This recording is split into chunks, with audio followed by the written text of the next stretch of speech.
अंगना बहारती बहुआ त सासू के नजर पड़ी हो। अंगना बहारती बहुआ त सासू के नजर पड़ी हो। बहू काहे क मनवा उदास त हमसे बतावऊ हो।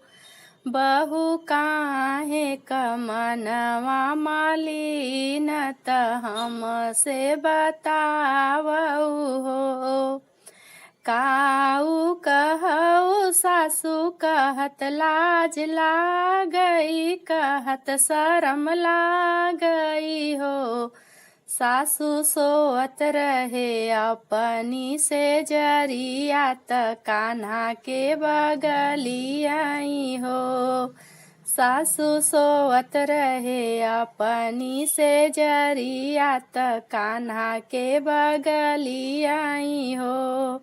सासू नैहरे क चिन्ही मोर झूलनिया त झूलनी हेराई गए हो। सासू नैहरे क चिन्ही मोर झूलनी त झूलनी हेराई गए हो। इतनी बचन सुनी सासू त बहू के समझावई त बहू के बतावई हो। बहू छोड़ी दे तू अपनी चुनरिया त पेन्ही ले लुगरिया हो। बहू छोड़ी दे तू अपनी चुनरिया त पेन्ही ल लुगरिया हो। बहू चोरी कैले तू बसुरिया कन्हैया नाही जानई हो। बहू चोरी कैले तू बसुरिया कन्हैया नाही जानई हो। छोड़ दीही बहुआ चुनरिया त पेन्ही लुगरिया हो। बहुआ चोरी कैलाइन बसुरिया त कान्हा नाही जानई हो।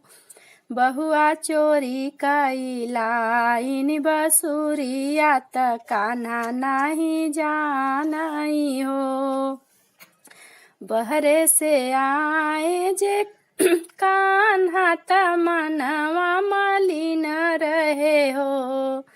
बहरे से आए जो कान्हा त मनवा उदासल रहे हो। बहनी भीतरा से निकली मायरिया त कन्हैया जी से पूछई हो। बहनी भीतरा से निकली मायरिया त कान्हा जी से पूछई हो। बेटा काहे तोहर मनवा उदास त हमसे बतावऊ हो। बेटा काहे तोहर मनवा मलिन त हमसे बतावऊ हो। काऊ कहऊ मैया कहत दुख लागई, बहुत दुख लागई हो। मैया खेलत रहे वृंदावन के गलिया, मुरलिया हेराई गए हो। मैया खेलत रहे वृंदावन के गलिया, बसुरिया मोर चोरी भये हो।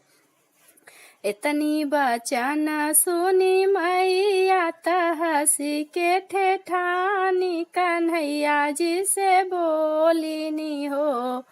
बेटा जे कर झूलनी चोराय, बसुरिया होई चोराइनी हो। बेटा जे कर झूलनी चोराय, मुरलिया होई चोराइनी हो। इतनी बचन सुनी कान्हा त मैया जी से बोलाई हो।